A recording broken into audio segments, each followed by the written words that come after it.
कभी सोचा है आपने कि जब कोई हमें तकलीफ देता है फिर भी हम चुप क्यों रह जाते हैं, या जब हम किसी के साथ बुरा करते हैं और फिर सालों बाद कोई घटना हमें झकझोर देती है तो क्या वो सिर्फ इत्तेफाक होता है? नहीं, वो कर्मों का फल होता है। समय कभी किसी का कर्ज नहीं रखता, वो हर कर्म का हिसाब रखता है, चाहे वो अच्छा हो या बुरा। आज मैं जो कहानी सुनाने जा रहा हूं वो एक ऐसे आदमी की है जिसने बहुत देर से पर बहुत गहराई से कर्म का अर्थ समझा। तो चलिए शुरू करते हैं कहानी कर्मों का फल।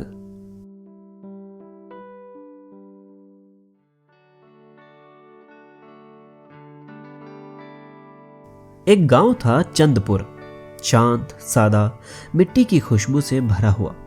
वहीं रहता था रघु, गांव का सबसे बड़ा जमींदार, लेकिन उससे भी बड़ा उसका अहंकार। रघु मेहनती जरूर था पर वो दूसरों को नीचा दिखाने में मानो सुख पाता था। किसी गरीब को मदद करने पर वो कहता, मैं क्यों दूं किसी को, मैंने कमाया है, वो भी कमाए। हाँ।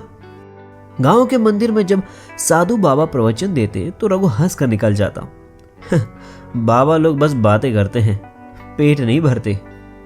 लोग उसे सम्मान नहीं देते थे, डर से नमस्कार करते थे। वो कहता था, ईश्वर अगर कहीं है तो मेरे सामने आकर दिखाओ।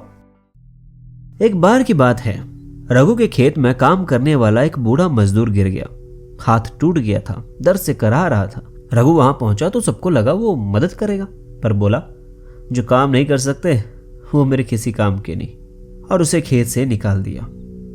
गांव के लोग उस दिन समझ गए कि रघु का दिल पत्थर से भी सख्त है।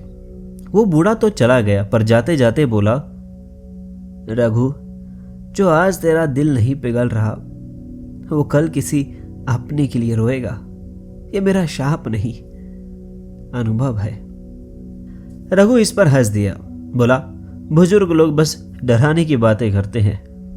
महीनों बाद बरसात आई, लेकिन उस साल रघु के खेतों में फसल नहीं हुई। सारे खेतों में कीड़े लग गए।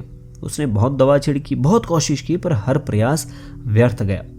वो पहली बार झुका, मंदिर की सीढ़ियों पर बैठ गया, पर मन में अब भी सवाल था, अगर भगवान है तो मुझे ही सजा क्यों?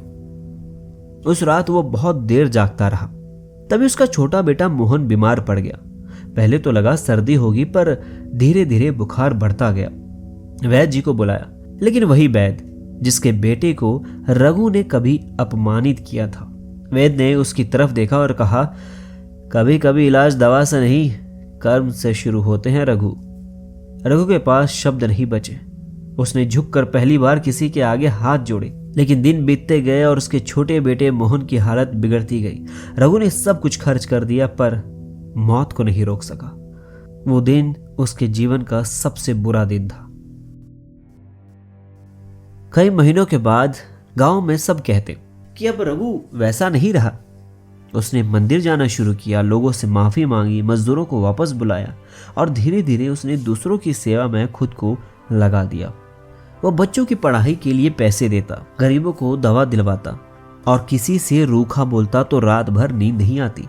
कभी किसी ने उससे पूछा, रघु तू इतना बदल कैसे गया? वो हल्की मुस्कान के साथ बोला, जब तक कर्म हमारे साथ नहीं चलता हम सोचते हैं कि हम ही मालिक हैं, लेकिन जब वही कर्म हमें दिखाता है कि मालिक कौन है तो इंसान अपने आप बदल जाता है। सालों बाद जब रघु बूढ़ा हो गया तो उसने अपनी आखिरी ख्वाहिश कही, मुझे गांव के मंदिर के सामने दफनाना, ताकि जब कोई गरीब वहां पानी पीने आए तो मुझे लगे मैंने इस बार सही कर्म किया है। लोगों ने उसकी बात मानी और कहते हैं आज भी चंदपुर के उसी मंदिर में जब कोई दान देता है तो एक हल्की सी हवा बहती है, जैसा कोई कह रहा हो, समय सबका हिसाब रखता है। दोस्तों, कर्म कभी व्यर्थ नहीं जाते। हर मुस्कान, हर आंसू, हर मदद, हर अपमान सब दर्ज होता है इस सृष्टि के खाता बही में। अगर आज आपके जीवन में कुछ उलझने हैं तो याद रखिए, ये सजा नहीं, आपके कर्मों का उत्तर है। और अगर आप कुछ अच्छा कर रहे हैं और फिर भी फल नहीं मिल रहा तो चिंता मत कीजिए, फल आएगा, बस समय को आने दीजिए, क्योंकि समय ना तो भूलता है न माफ करता है, वो बस इंतजार करता है। और अगर आपको इसी तरह की कहानियां पसंद है तो आप मेरे YouTube channel listen voice of books को सब्सक्राइब करें और अपना ख्याल रखें। धन्यवाद। शब्बा खैर।